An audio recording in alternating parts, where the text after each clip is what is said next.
Teman-teman share screen aku udah kelihatan belum?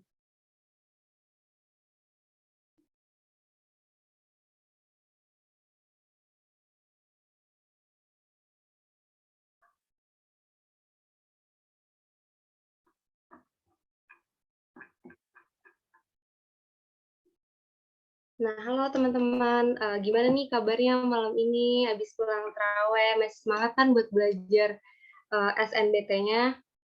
Sebelumnya kenalin, nama aku Dwi Muzakiatul, aku sekarang mahasiswi semester 2 di Pendidikan Sejarah UPI dan, hari ini aku bakal bakal sharing-sharing atau aku bakal ngejelasin tentang masa praaksara.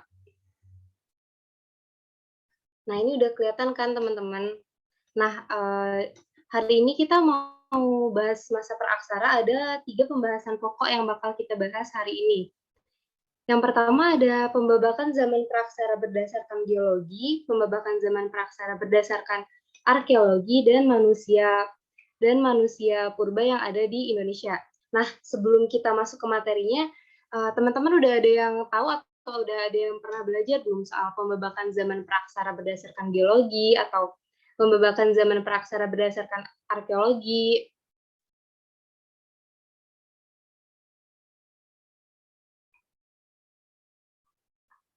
Nah, kalau misalkan teman-teman belum ada yang tahu, jadi kita bahas aja kali ya.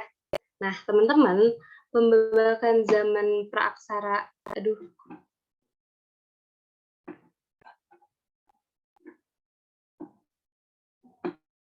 Nah, teman-teman, pembabakan zaman praaksara berdasarkan geologi itu dibagi menjadi 4 zaman. Kalau misalkan teman-teman bingung, nah kita tuh bakal baca dari yang paling bawah, zaman Arkeozoikum. Zaman Arkeozoikum ini berlangsung dari 250 juta tahun lalu sampai ke masa Paleozoikum. Nah, pada masa Arkeozoikum ini belum ada tanda-tanda kehidupan di bumi karena keadaan buminya itu masih panas teman-teman, jadi nggak memungkinkan untuk makhluk hidup tinggal. Sedangkan di zaman Paleozoikum, zaman selanjutnya sudah mulai ada tanda-tanda kehidupan dan kehidupannya itu yang pertama dimulai di air. Kenapa sih di zaman Paleozoikum sudah mulai ada tanda-tanda kehidupan?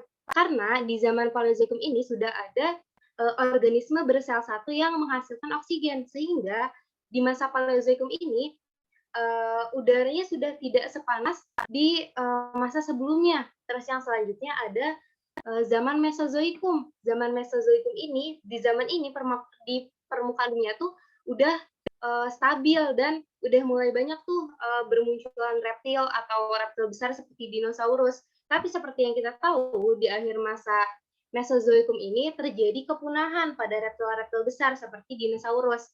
Terus yang selanjutnya ada zaman Neozoikum.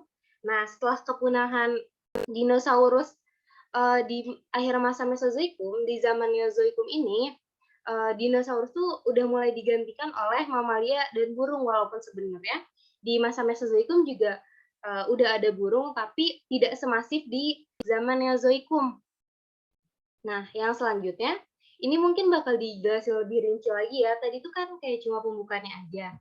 Nah, teman-teman, di zaman Paleozoikum ini disebut juga zaman bumi purba. Berlangsungnya itu dari 340 juta tahun yang lalu.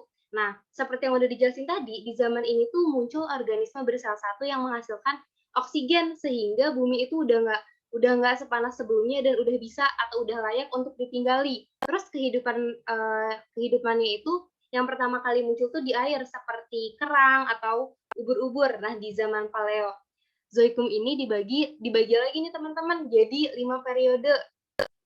Periodenya itu ada periode Kambrium, Silur, Devon uh, dan dua lagi. Bentar ya teman-teman, aku agak lupa. Tapi intinya di masa Paleozoikum ini dibagi lagi menjadi 5 periode.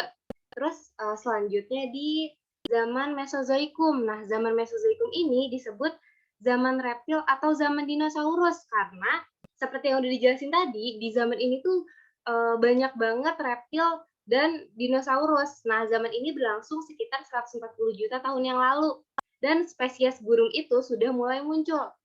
Tapi Di akhir di akhir zaman Mesozoikum ini terjadi kepunahan massal, terhadap reptil-reptil yang besar-besar seperti dinosaurus. Nah, zaman Mesozoikum ini juga dibagi lagi menjadi 3 periode, yaitu periode Trias, Jura, dan periode Kapur atau Kreta. Terus yang selanjutnya lagi, zaman Neozoikum. Zaman Neozoikum ini disebut zaman hidup baru. Nah, berlangsungnya dari 60 juta tahun yang lalu, sampai sekarang. Nah, di zaman ini, beberapa jenis hewan mamalia itu udah mulai muncul teman-teman, kayak kera. Terus juga di zaman ini sudah ada, tanda-tanda kehidupan manusia purba. Nah, di zaman Neozoikum ini juga dibagi lagi menjadi, 2 periode lagi. Nah, ini nih. Nah, teman-teman sampai sini ada yang mau ditanyain nggak? Atau aku ngejelasinnya kalau aku ngejelasinnya kecepatan boleh ya teman-teman, ditegur aja di chat atau ada yang mau bertanya boleh on cam dan on mic.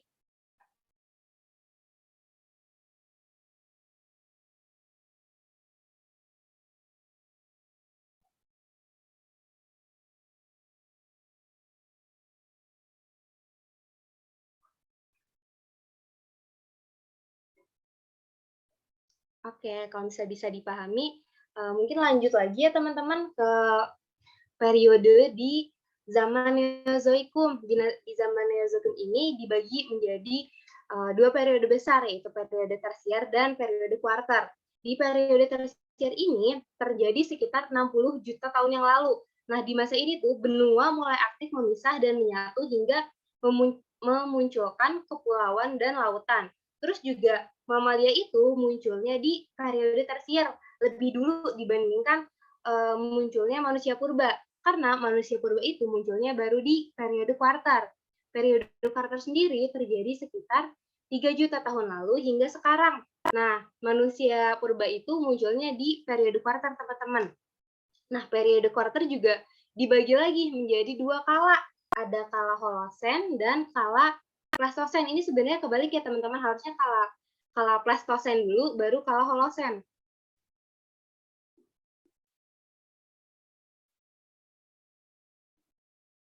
Nah, sebelumnya ada yang dari penjelasan sebelumnya ada yang ngebingungin nggak teman-teman?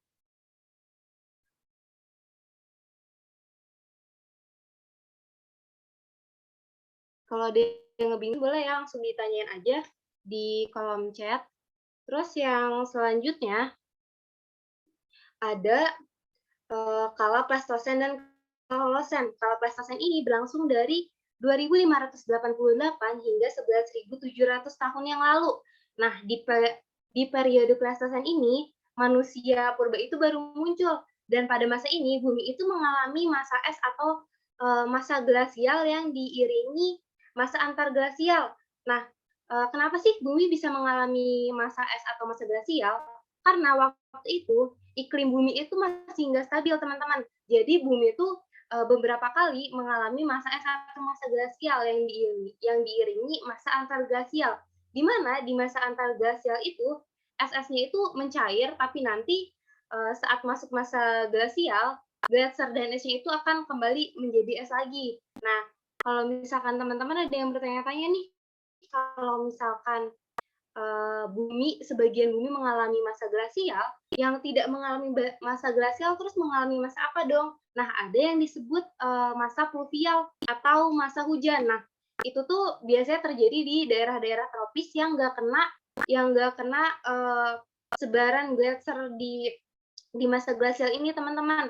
Di masa pluvial ini disebut masa hujan dan juga diselingi juga sama masa antar pluvial, sama kayak masa glasial dan masa antar glasial. Jadi selang-seling itu loh teman-teman, nggak seterusnya masa pluvial atau nggak seterusnya masa glasial kayak gitu. Nah, masa Pleistosen ini dibagi menjadi 3 periode. Nah, periodenya itu ada periode Pleistosen atas, Pleistosen tengah, dan Pleistosen bawah. Pleistosen bawah itu Pleistosen yang paling tua, terus yang tengah itu yang tengah, dan Pleistosen atas itu Pleistosen yang paling muda. Terus selanjutnya kita bakal bahas masa kala Holosen. Kala Holosennya itu berlangsungnya dari 11.700 tahun yang lalu hingga sekarang. Nah, pada masa Holosen ini, es-es di masa es-es yang ada yang terjadi atau pengesan yang terjadi di kala sebelumnya itu tuh mencair sehingga permukaan air lautnya itu jadi naik, jadi banyak daratan yang terendam air. Kayak teman-teman tahu kan kalau misal dulu itu Indonesia itu daratannya bersatu, tapi semenjak di masa Holosen ini air lautnya kan air esnya kan mencair, jadi pada naik dan daratan-daratan yang tergenang air ini jadi terpisah dan jadi kepulauan.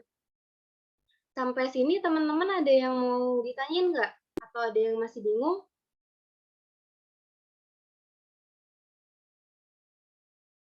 Kalau nggak ada, kita lanjut ke yang selanjutnya ya teman-teman. Kalau misalnya ada pertanyaan atau ada yang mau ditanyain boleh ya. Ini aja, eee, raise hand, chat, atau langsung on mic juga nggak apa-apa teman-teman.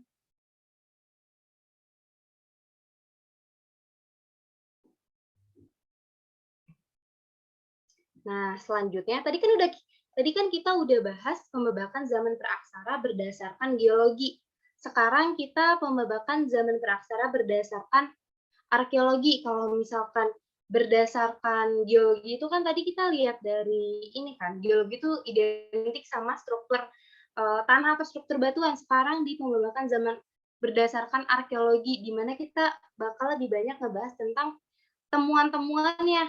Nah, di pembebakan zaman praaksara berdasarkan arkeologi sendiri itu dibagi menjadi dua zaman seperti yang teman-teman tahu, ada zaman batu dan zaman logam. Zaman batu sendiri dibagi lagi nih teman-teman menjadi 4 zaman, ada zaman batu tua atau paleolitikum, zaman batu madya atau mesolitikum, zaman batu muda atau neolitikum. Ini harusnya neolitikum ya teman-teman, bukan neozolitikum.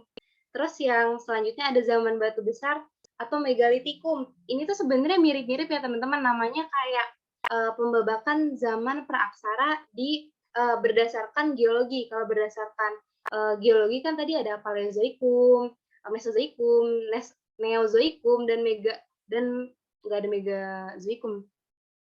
Nah, kalau misalkan bedanya itu, kalau misalkan berdasarkan arkeologi, belakangnya itu zoikum, tapi kalau misalkan berdasarkan arkeologi, belakangnya itu litikum yang berarti batu. Nah, terus selanjutnya ada zaman logam. Zaman logam ini disebut zaman perundagian karena pada zaman ini tuh udah terbentuk masyarakat atau udah terbentuk golongan di masyarakat yang namanya golongan undagi. Golongan undagi ini golongan yang pandai melakukan pekerjaan tangan. Nah, pada masa ini juga orang-orang atau manusia purba pada masa itu udah dapat membuat alat-alat dari logam yang sesuai sama kebutuhan hidup mereka.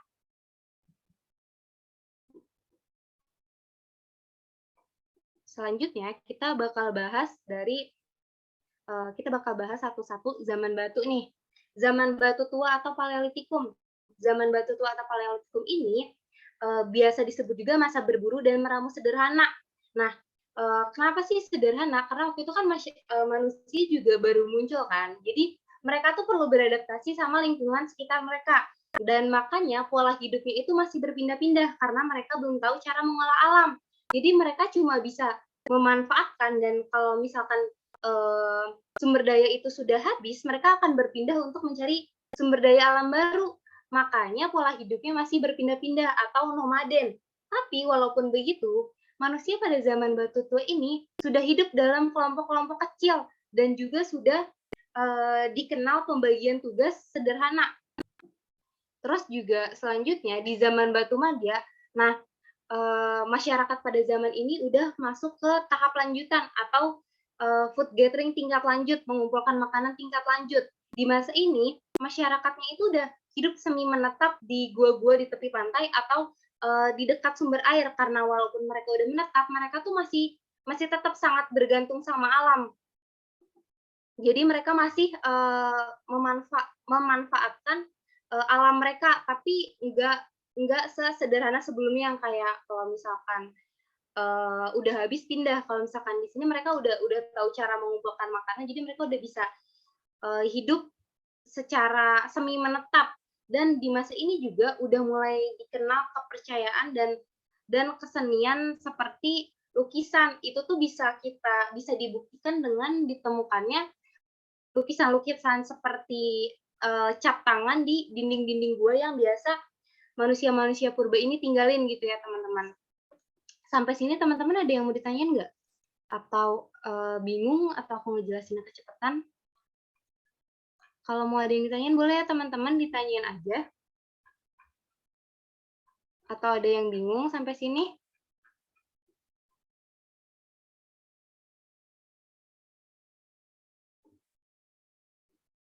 Oke, kalau misalkan kayak gitu, aku lanjut ya teman-teman ke pembahasan selanjutnya. Ya, ada yang mau bertanya? Halo Kak Dwi. Halo. Kak Dwi kan tadi ngejelasin di zaman batu kan, udah ada zaman batu tua Paleolitikum sama zaman batu Madia. Iya. Aku pengen tahu dong, cara mereka makan ada di zaman mereka itu kan berburu makanan dan sebagainya itu. Nah, peralatan apa aja sih yang ada di zaman batu itu? Kayak maksudnya alat apa yang digunakan mereka itu? Nah, ini nyambung ya teman-teman sama pembahasan selanjutnya. Nah, pembahasan selanjutnya kita bakal bahas peninggalan yang ada di zaman batu. Nah, di zaman batu tua atau di Paleolitikum ada yang namanya kapak genggam. Nah, kapak genggam ini berfungsi sebagai alat penetak atau pemotong. Terus juga ada alat serpih. Alat serpih ini alat kecil dari batu untuk mengupas makanan. Terus juga ada alat dari tulang yang berguna untuk menusuk atau sebagai belati. Nah, mungkin ini juga bisa jadi jawaban ya buat pertanyaan Rara yang tadi kan bertanya kalau misalkan alat-alatnya apa aja. Nah, kalau misalkan di Paleolitikum sendiri, alat-alatnya ada kapal genggam, alat serpi, dan alat tulang. Tapi emang di zaman Paleolitikum karena manusianya juga masih baru dan disebutnya juga zaman batu tua, jadi alat-alat yang digunakannya itu masih sangat sederhana, masih berbentuk batu-batu atau tulang-tulang, belum banyak modifikasi. Sampai sini gimana, Ra, masih ada yang mau ditanyain atau penjelasannya kurang jelas? Oh iya, sudah jelas Kak. Nanti kalau ada yang ditanyakan lagi, nanti aku tanyain ya. Oke, makasih sudah bertanya. Oke, Iya. kita lanjut ke pembahasan selanjutnya ya. Nah, pembahasan selanjutnya itu zaman Mesolitikum. Nah, peninggalannya itu ada Abruzos Roch. Nah, Abruzos Roch ini adalah tempat tinggalnya manusia-manusia purba. Karena tadi kan udah dijelasin kalau misalkan manusia-manusia purba itu hidupnya udah semi menetap. Mereka itu menetapnya di gua-gua yang dekat dengan sumber air atau dekat dengan sumber makanan. Nah, biasanya gua-gua ini tuh ditemuinnya di tepi pantai. Terus juga di zaman Mesolitikum karena mereka udah semi menetap, mereka juga apa ya, udah menghasilkan sampah. Sampahnya itu berupa kejokan modiner atau sampah dapur yang berupa kulit kerang. Ini sebenarnya masih banyak ya teman-teman, cuma nggak aku masukin semua karena takutnya nanti aku kelamaan ngejelasinnya, karena ini emang pembahasan kita bakal agak padat ya teman-teman, karena banyak lumayan. Terus yang selanjutnya, oh iya ada yang mau ditanyain dulu nggak? Atau ada yang masih bingung? Boleh ditanyain aja.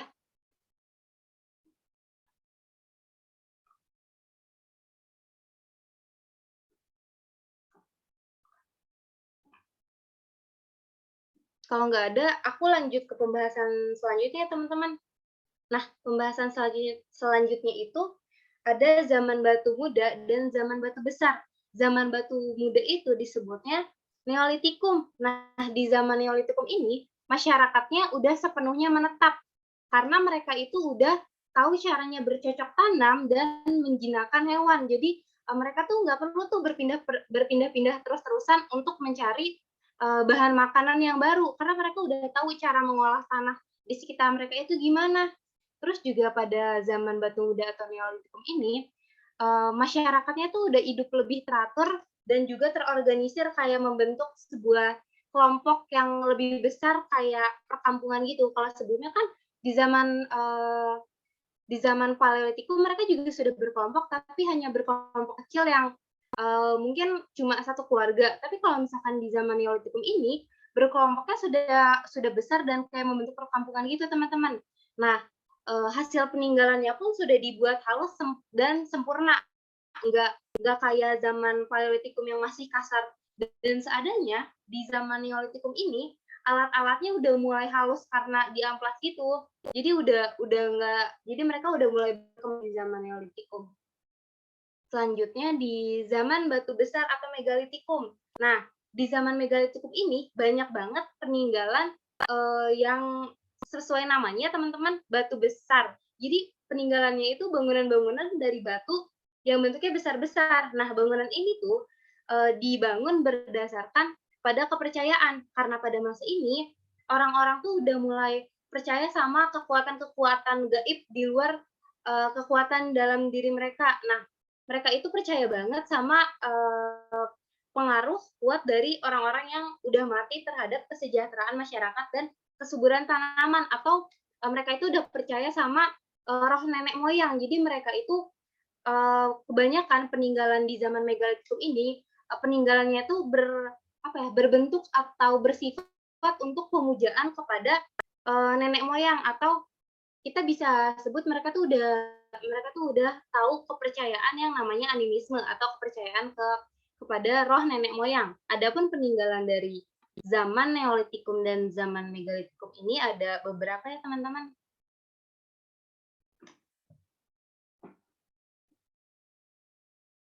Nah, peninggalan dari zaman Neolitikum ini ada kapak persegi, kapak lonjong, dan mata panah. Seperti yang bisa kita lihat di gambar, ini tuh bentuknya udah halus banget, udah nggak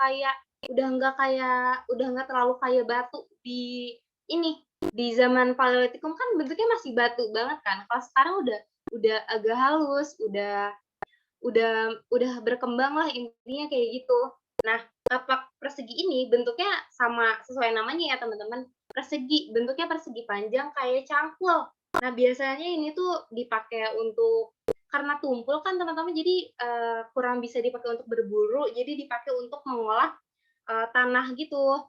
Terus juga ada kapak lonjong. Kapak lonjong ini sama juga terbuat dari batu yang diasah berbentuk lonjong. Terus juga ada mata panah juga dibuatnya dari batu, udah diasah, udah halus dan digunakan untuk berburu hewan-hewan untuk mereka bertahan hidup. Terus yang selanjutnya peninggalan zaman megalitikum, seperti yang aku sebut tadi, kalau misalkan di zaman megalitikum ini kebanyakan peninggalannya itu bersifat atau berbau-bau spiritual gitu, karena mereka udah mulai percaya sama apa ya, sama kekuatan gaib gitu kan. Nah, yang pertama tuh ada menhir. Menhir itu adalah tiang atau tugu batu yang bahannya terbuat dari batu. Biasanya menhir ini digunakan untuk memuja nenek moyang, dan biasa kalau misalkan orang-orang mau melakukan persembahan berupa hewan, si hewannya itu akan ditaliin di menhir ini, teman-teman.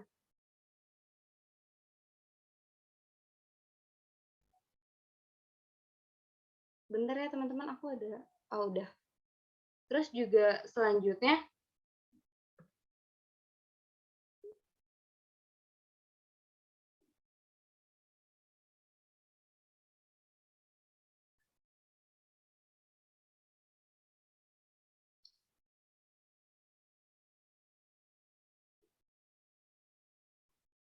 teman-teman maaf ya aku off cam dulu karena tadi ada kendala, soalnya kalau misalkan tadi aku on cam kayak layarnya kayak kelap-kelip gitu, jadi mohon maaf atas ketidaknyamanan. Jadi untuk sementara ini aku off cam dulu ya teman-teman.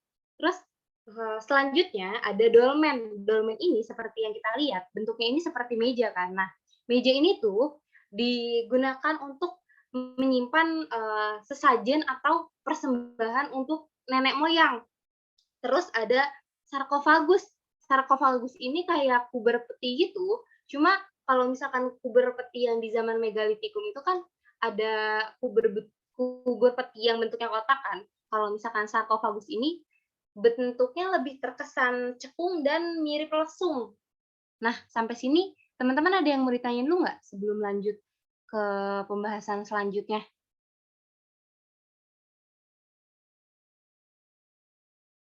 Boleh, kalau misalkan Ra mau nanya lagi boleh, on mic aja. Kakak Dwi tadi yang sebelum yang peninggalan zaman batu ya. Tadi kan ada di zaman apa sih Ya, namanya itu yang udah mengenal cara bercocok tanam. Nah, aku pengen tahu dong yang mereka tanam itu seperti apa, misalnya apakah umbi-umbian atau mungkin sesuatu yang bisa dimakan gitu. Itu tuh apa gitu? Bisa disebutkan nggak apa aja? nah, dari yang aku baca nih, mohon maaf kalau misalkan ada kesalahan boleh dikoreksi ya teman-teman. Nah, seperti yang tadi, benar sih mereka juga, menanam umbi-umbian dan mereka juga menanam kayak, apa ya, tanaman serealia, kayak beras, gandum, kayak gitu. Udah cukup belum jawaban aku? Aku tahu aku sih kayak gitu ya, kalau misalkan ditanya soal tumbuhan yang mereka tanam, atau ada Cukup. teman-teman ada yang mau nambahin boleh? Enggak sih, sebenarnya aku juga pengen sharing gitu, awal mula mereka, barangkali Kak Dwi tahu gitu kan, maksudnya kan di situ pasti ada hal yang membuat mereka tahu cara bercocok tanam gitu. Nah, awal mulanya itu dari mana gitu, mereka tahu itu tuh seperti apa gitu.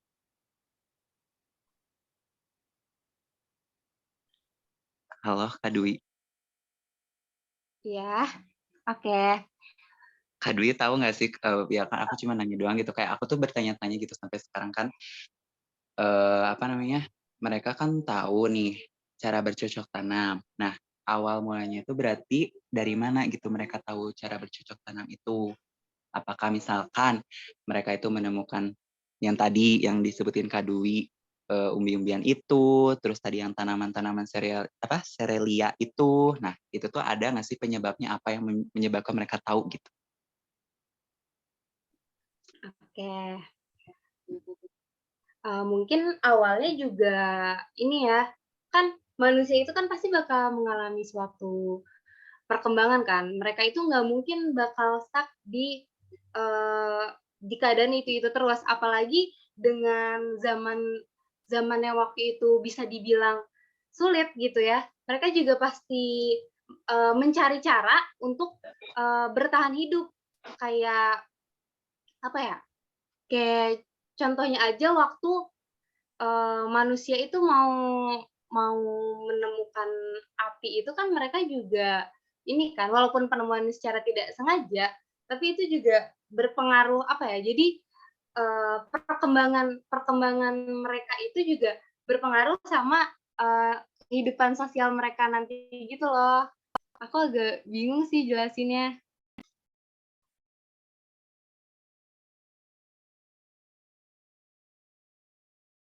Jadi mereka kayak kan awal-awalnya mereka tuh masih berpindah-pindah karena mereka belum beradaptasi sama lingkungan mereka kan. Terus saat mereka sudah mulai bisa beradaptasi, mereka sudah mulai explore tentang lingkungan mereka dan, dari situ mereka dapat menemukan nih caranya bercocok tanam itu gimana, caranya untuk menjinakkan hewan itu gimana. Mungkin Oh, jawaban aku segitu aja kali ya? berarti berarti pada intinya, eee, berarti manusia itu memiliki basic survival instinct, jadi memang membuat bagaimana cara mereka untuk bertahan hidup. Kayak gitu ya berarti intinya? Iya iya. Oke, terima kasih. Nanti kalau ada pertanyaan aku tanya lagi. Oke, Kasih Kak Dwi. iya. Makasih udah bertanya. Ini mungkin kita bisa lanjut ke pembahasan selanjutnya, teman-teman. Karena udah jam segini juga, takutnya kemalaman. Nah, yang selanjutnya ada zaman logam. Zaman logam ini dibagi menjadi 3 zaman. Ada zaman tembaga, zaman perunggu, dan zaman besi. Nah, zaman tembaga ini zaman awal banget nih mereka tuh mengenal logam dan tembaga ini digunakan sebagai bahan dasar untuk membuat peralatan. Walaupun begitu, di Indonesia ini tuh eee, para ahli tuh kayak mengemukakan kalau misalkan di Indonesia sendiri itu tidak mengalami zaman tembaga karena dilihat dari penemuannya, nggak ada tuh temuan yang, atau bukti peninggalan dari zaman tembaga ini sendiri. Terus yang selanjutnya ada zaman perunggu. Zaman perunggu ini, masyarakat tuh udah atau masyarakat atau manusia purba zaman itu udah bisa membuat alat dari bahan dasar perunggu. Nah, kebanyakan, peninggalan-peninggalan yang ada di Indonesia itu peninggalan dari zaman perunggu. Selanjutnya ada zaman besi. Nah, pada zaman ini, manusia itu udah mampu untuk membuat peralatan dari bahan besi yang, lebih sempurna gitu. Mereka itu membuat dengan cara meleburkan biji besi dan menuangkannya dalam cetakan. Peninggalan yang ditemukan di Indonesia sendiri itu ada berupa mata kapak dan mata sabit. Nah, ini nih hasil kebudayaan-kebudayaan zaman logam sebenarnya seperti yang tadi dijelasin ada banyak, cuma, nggak aku masukin semua. Yang pertama tuh ada nekara. Nekara itu seperti tambur atau, gendang yang, apa ya, jadi itu tuh kayak tambur atau gendang yang digunakan untuk, upacara ritual, khususnya tuh upacara kematian atau upacara memanggil hujan. Nah, nekara ini hasil temuannya tuh atau peninggalannya itu ditemukan di daerah Jawa, Bali, Sumatera, dan juga Sumbawa. Terus yang selanjutnya ada kapak corong. Nah, kapak corong ini merupakan alat kebesaran saat upacara adat. Bentuknya seperti corong, atasnya terbuka gitu ya, teman-teman. Nah, ditemukannya itu ada di Bali, Sulawesi Selatan, dan Sulawesi Tengah. Terus juga ada yang namanya bejana perunggu. Bejana perunggu ini bentuknya seperti kriuk namun langsing dan gepeng. Ditemukannya di eee, ditemu ditemukan di Indonesianya di tepi Danau Kerinci dan juga di Madura. Sampai sini gimana nih teman-teman? Ada yang mau ditanyain atau mau lanjut?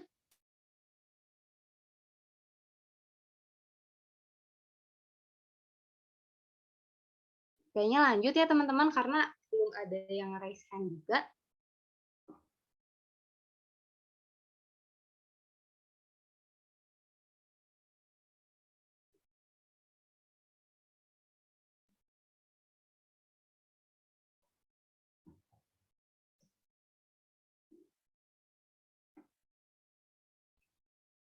Nah, selanjutnya ada, manusia purba di Indonesia.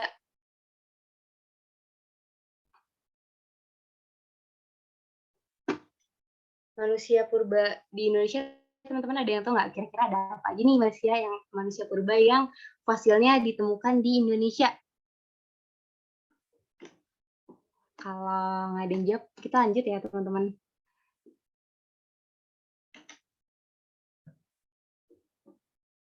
Nah, yang pertama tuh ada Meganthropus paleojavanicus atau manusia mega dari Jawa.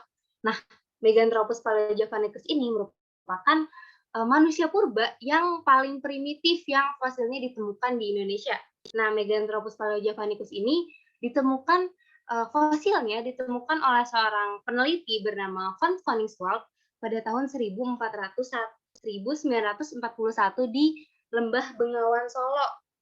Ciri-cirinya itu berbadan tegap dengan tonjolan tajam di belakang kepala, bertulang pipi tebal dengan tonjolan kening yang mencolok, tidak berdagu, otot kunyah gigi dan rahang yang besar dan kuat. Kalau misalkan teman-teman bertanya, kenapa sih otot kunyahnya tuh kuat, gigi dan rahangnya besar? Karena waktu itu Meganthropus paleojavanicus ini apa ya, dia tuh diperkirakan hidup di zaman Paleolitikum. Jadi belum ada pengolahan makanan yang apa ya, belum ada pengolahan makanan yang kayak diolah banget gitu. Jadi ya seadanya aja, makanya otot kunyah dan giginya itu besar dan kuat karena mereka harus mengunyah makanan yang istilahnya belum diproses. Terus selanjutnya ada Pithecanthropus. Di Indonesia sendiri Pithecanthropus ada 3 jenis Pithecanthropus yang ditemukan. Nah, tapi Pithecanthropus yang tertua itu pertama kali ditemukan oleh Coko Hardandi Nah, Coko Hardanjo itu waktu itu lagi bekerja di bawah pimpinannya Frans Koningswald pada tahun 1936. Nah, awalnya Coko Hardanjo ini tuh ngira dia nemuin fosil kera, tapi pas diteliti lebih lanjut sama Frans Koningswald, ternyata itu tuh adalah fosil manusia purba Pithecanthropus. Adapun ciri-ciri dari Pithecanthropus itu badannya tegap, tapi tidak setegap Meganthropus, terus juga tulang rahang dan gerahamnya kuat. Bagian kening menonjol, hidungnya lebar dan tidak berdagu. Volume otaknya juga belum sempurna, kapasitasnya cuma 750 sampai 1.300 cc aja. Organ pengunyah dan otot pempunya itu sudah mengecil kalau misalkan dibandingkan sama Meganthropus. Nah, ini gambar yang ada di sini, ini juga salah satu peneliti yang dia itu menemukan fosil Meganthropus. Namanya Eugene Dubois. Eugene Dubois ini dia menemukan fosil Pithecanthropus erectus yang bakal kita bahas di slide selanjutnya.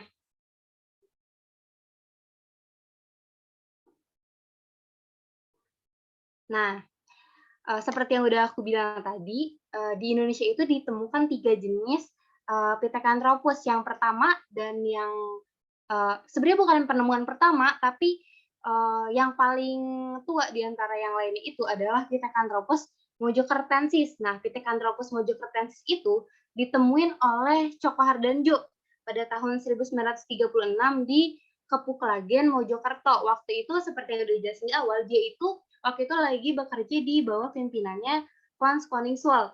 Dan temuan fosil pertamanya itu berupa tengkorak anak-anak berumur 6 tahun.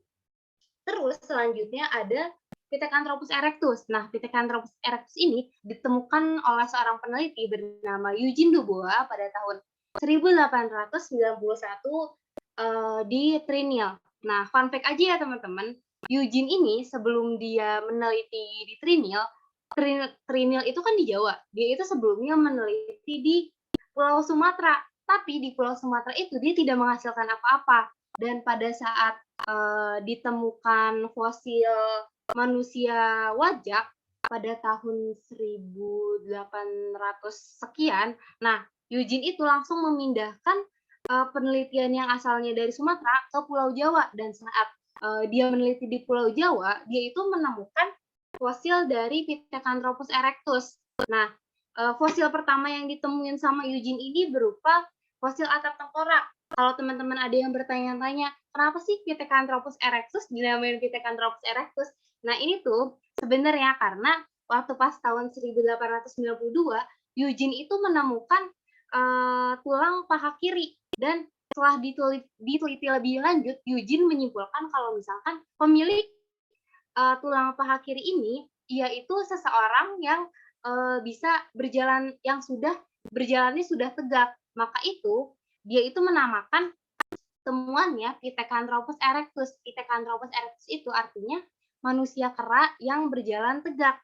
Nah, sampai sini kira-kira teman-teman ada yang mau ditanya nggak? Atau masih bingung? Atau aku ngejelasinnya mungkin kecepatan? Boleh ya teman-teman kalau bisa ada yang mau ditanya lagi.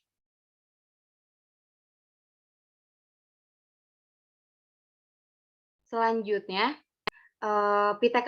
jenis Pithecanthropus yang lain ada Pithecanthropus solensis, ditemukannya antara tahun 1931 sampai 1933. Nah, ditemuin di Ngandong Blora, ditemuinnya itu oleh tiga peneliti gitu, namanya Tehar, Opernut, dan Koningswald. Mereka itu menemukan fosil Pithecanthropus solensis ini di penggalian yang kedua. Jadi di Indonesia sendiri itu apa ya?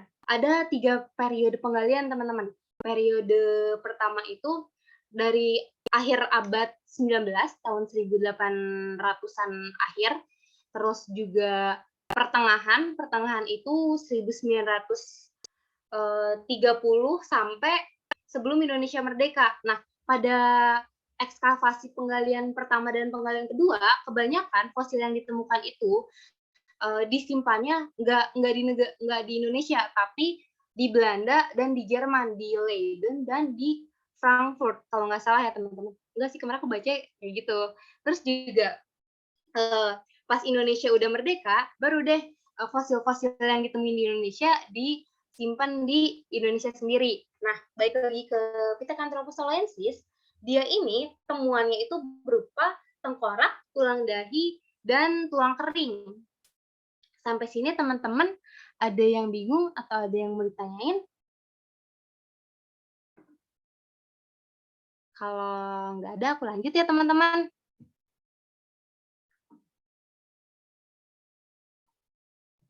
Nah, terus yang terakhir ada manusia purba jenis Homo.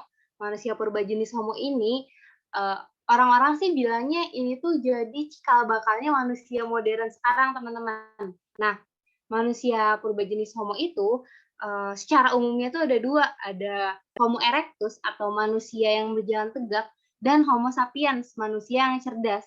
Nah, ciri-ciri dari manusia Homo ini, yang pertama tinggi tubuhnya sekitar 130 sampai 210 cm dan otaknya lebih berkembang dibandingkan Meganthropus dan Pithecanthropus.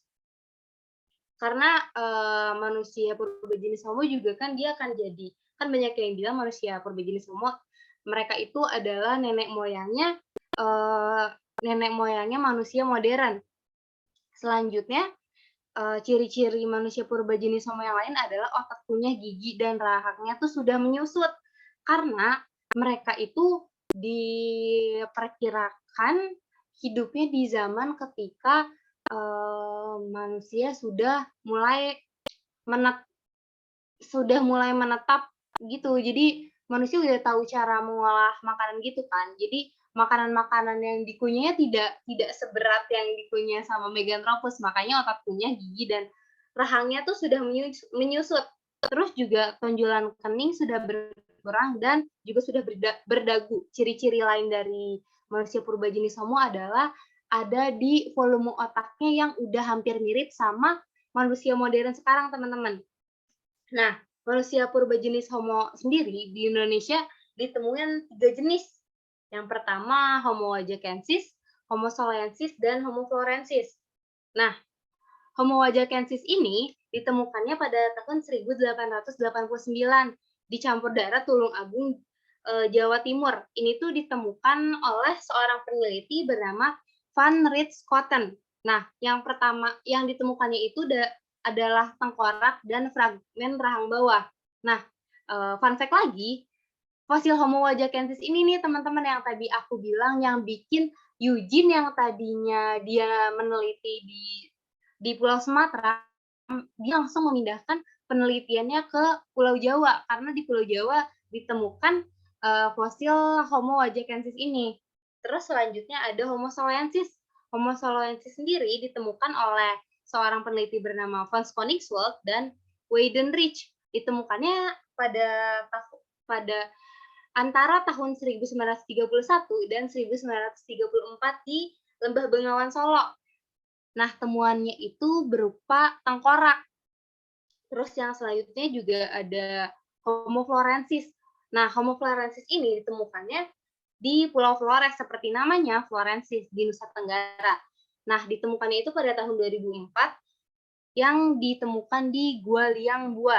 Nah, para ahli ini menilai kalau misalkan Homo florensis ini merupakan nenek moyangnya bangsa Indonesia. Nah, oke teman-teman, sampai sini ada yang mau ditanyain nggak? Karena pembahasan kita udah selesai nih. Atau ada yang masih bingung? Boleh ya ditanyain. Sorry, Kak. Ya. Tadi yang Meganthropus erectus itu cuma satu jenis itu ya? Ya, Meganthropus paleojavanicus yang ditemuin di Indonesia, ya cuma satu, Meganthropus paleojavanicus aja.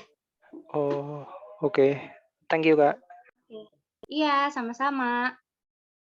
Oke, teman-teman ada yang mau ditanyain? Kalau misalkan nggak ada, karena masih ada waktu ya, kebetulan waktunya 5 menit lagi. Mungkin teman-teman boleh isi link presensinya, atau kalau misalkan ada yang mau join Telegram boleh teman-teman, karena nanti di Telegram tuh bakal, banyak info-info tentang, live class juga. Kalau ada yang punya rezeki lebih, boleh juga nih isi link traktirnya kita, punya Bersinar. Aku juga sekalian mau share ini ya teman-teman, mau share buat evaluasi. Sebentar aku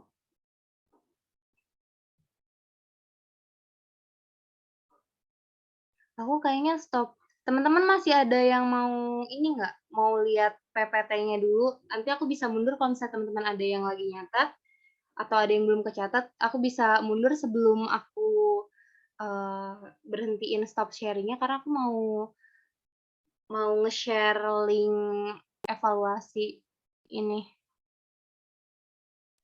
Boleh tolong minta PPT-nya dikirimin ke grup, Kak? Kalau misalkan PPT-nya nanti kayaknya dikirimin juga deh, cuma aku kurang tahu ya, nanti aku coba tanya ke tim akademiknya ini bakal dikirimin atau enggak, tapi kalau nggak salah PPT-nya ada di Notion deh. Boleh minta link Notion Nanti ya? aku coba tanyain ya teman-teman. Ini aku stop share ya teman-teman, karena aku mau share link yang lain.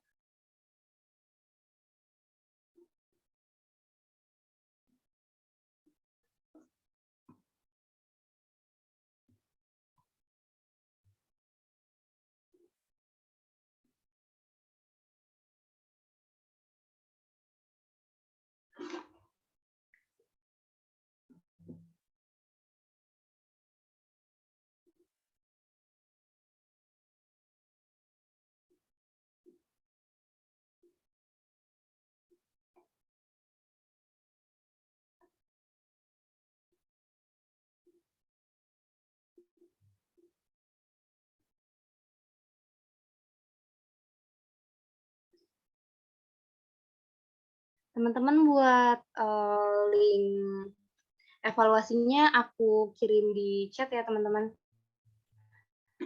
Wait.